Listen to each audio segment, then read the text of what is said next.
Welcome to our news updates. As the death toll in a wildfire that devastated a historic Maui town reached 93, authorities warned Saturday that efforts to find and identify the dead were still in the early stages. Already the deadliest wildfire in the United States in more than a century. Cadaver dog teams covered just 3% of the search area, Maui Police Chief John Pelletier said. We have an area that we need to contain that is at least 5 square miles and is full of our loved ones, noting that the death toll is likely to increase and none of us as of yet really know how great it is. Spoke as federal rescue workers walked through the ash-colored moonscape left behind by the fire that swept across the century-old city of Lahaina. The teams marked the ruined houses with a bright orange X to document an initial search and HR when they found human remains. Before we continue, please support us by clicking on the subscription button and turn on the notification bell for more updates. Pelletier said that identifying the dead is extremely difficult because we pick up the remains and they fall apart. When we find our family and friends, we find the remains by a fire that has melted metal. So far, 2 people have been identified, he said. The dogs worked among the rubble, their occasional barks warning their handlers of a possible dead body, echoing through the warm, colorless landscape. This will undoubtedly be the worst natural disaster Hawaii has ever seen, the governor said. Josh Green commented on Saturday while touring the devastation on historic Front Street. We can only wait and support the living. Our focus now is to bring people together when we can, get them housing and medical care, and then get back to rebuilding. At least 2,200 buildings were damaged or destroyed in West Maui, Green said. 86% of them were residential buildings. He added that damage across the island is estimated at nearly $6 billion. He said it would take an incredible amount of time to recover. At least 2 other fires were burning on Maui, with no fatalities reported so far, in the Kihei area of southern Maui and in inland mountain communities known as the Upcountry. A 4th outbreak occurred Friday night in Kaanapali, a coastal community north of Lahaina, but crews were able to put it out, authorities said. Green said the fire affected 544 buildings in the Upcountry, 96% of which were residential. Emergency managers on Maui searched for shelters for people displaced from their homes. Up to 4,500 people need shelter, county officials said on Facebook early Saturday, citing figures from the Federal Emergency Management Agency and the Pacific Disaster Center. You need to take a DNA test. We need to identify their loved ones, Pelletier said.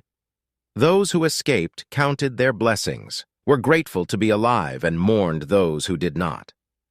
Retired Fire Captain Jeff Bogar and his 35-year-old friend Franklin Trejos initially stayed behind to help others in Lahaina and save Bogar's home. But as the flames got closer Tuesday afternoon, they knew they had to get out.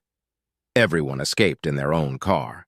When Bogar's wouldn't start, he smashed a window to get out and then crawled across the floor until a police patrol found him and took him to a hospital.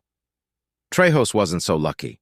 When Bogar returned the next day, he found the bones of his 68-year-old friend in the back seat of his car, atop the remains of the Bogar's beloved 3-year-old golden retriever, Sam, whom he had owned, tried to protect. Trejos, a native of Costa Rica, had lived with Bogar and his wife Shannon Weber Bogar for years and helped her with her seizures when her husband could not. He filled her life with love and laughter. God took a really good man, said Weber Bogar. The newly released death toll surpassed the death toll from the 2018 Northern California Camp Fire that killed 85 and destroyed the town of Paradise. A century earlier, the Cloquet Fire of 1918 broke out in drought-stricken northern Minnesota, devastating several rural communities, destroying thousands of homes and killing hundreds.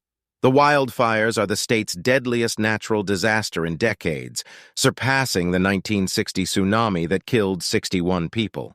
An even deadlier tsunami in 1946, which killed more than 150 people on the Big Island, prompted the development of a nationwide emergency warning system with sirens tested monthly.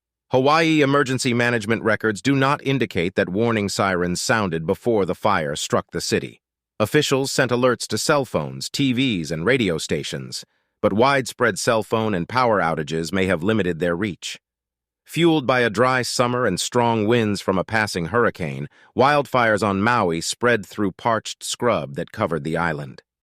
Exceeded anything the firefighters could have done in the first few hours, according to the U.S. Lori Moore Merrill, a fire department manager said, adding that it was moving horizontally from structure to structure incredibly quickly. "It was a raging fire. All the evidence we could look at today has been collected," he said. The worst fire raged through Lahaina on Tuesday, destroying nearly every building in the city of 13,000. What was left was a grid of gray rubble between the blue sea and the lush green hills. Maui water officials warned residents of Lahaina and Kula not to drink tap water, which can be contaminated even after boiling, and to take only short, lukewarm showers in well-ventilated areas to avoid potential exposure to fumes and chemicals avoid. Maui's firefighting efforts may have been hampered by limited personnel and equipment. Bobby Lee, president of the Hawaii Fire Association, said there are a maximum of 65 county firefighters on duty at any one time, covering 3 islands, Maui, Molokai, and Lanai. Green said officers are reviewing policies and procedures to improve safety. "People have asked why we are checking what is happening, and it is because the world has changed. A storm can now be a hurricane fire or a hurricane fire," he said. "We've seen that. So we're reviewing these guidelines to see how we can better protect our population." Lahaina resident Riley Curran said he doubted county officials could have done more given the speed of the flames can. Fled his home on Front Street after seeing the approaching fire from the roof of a neighboring building. "It's not that people haven't tried to do something," Curran said. "The fire went from 0 to 100. Thanks for watching. Let us know your view in the comments section."